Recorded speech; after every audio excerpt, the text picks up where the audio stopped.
Wanaparthy 28 ward Vengala Rao colony రోడ్డుపై మురుగు కాలువ ఏరులై పారుతుందని, ఈ సమస్య వల్ల ప్రయాణికులు తీవ్ర ఇబ్బందులు ఎదుర్కోవాల్సి వస్తుందని జిల్లా కలెక్టర్ మరియు ఎమ్మెల్యే ప్రత్యేక దృష్టి సారించి పరిష్కార మార్గం చూపాలని అఖిలపక్ష ఐక్యవేదిక అధ్యక్షులు సతీష్ యాదవ్ కోరారు. అలాగే వర్షాకాలం వచ్చే వరద నుండి కాపాడాలని, ప్రస్తుతం వర్షాలు లేకున్నా నదిలా పారుతున్న మురికి కాలువ పరిష్కారం చూపండి అంటూ 28వ వార్డు వెంగళరావు కాలనీ మాజీ కౌన్సిలర్ సతీష్ యాదవ్ విజ్ఞప్తి చేశారు.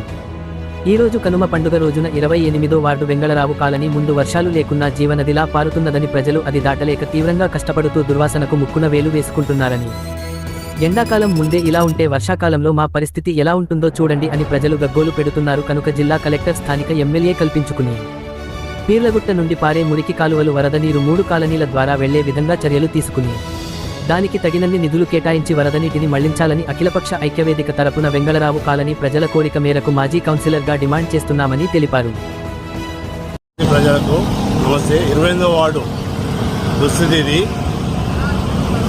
మరి ఈ ఎండాకాలం వస్తుంది, ఎండాకాలంలోనే వరద పాడుతుంది రోడ్డు మీద. వర్షాకాలం వస్తే ఈ 28వ వార్డు మొత్తం పైనుండి వచ్చే నీళ్లతో ముంపుతో మొత్తం మునుగుతుంది. అయితే దీనికి పరిష్కారం ఏంటంటే అధికారులు ఇంతవరకు కనుగొంటలేరు. నేనున్న కౌన్సిలర్ ఉన్నప్పటి నుండి కొట్లాడుతున్నా.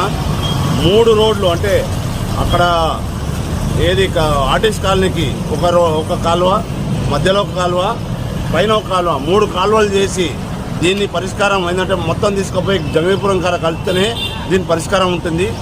ఇంతవరకు చిన్న కాలువ ఎక్కితేనే అంత ఘోరంగా ఉంది. కనుక అధికారులు వెంటనే కలెక్టర్ గారు చర్య తీసుకొని, ఎమ్మెల్యే గారు చర్య తీసుకొని దీనికి 3 కలవాటులు కట్టాలని నేను అఖిలపక్ష ఐక్యవేదికగా నేను డిమాండ్ చేస్తున్నాను.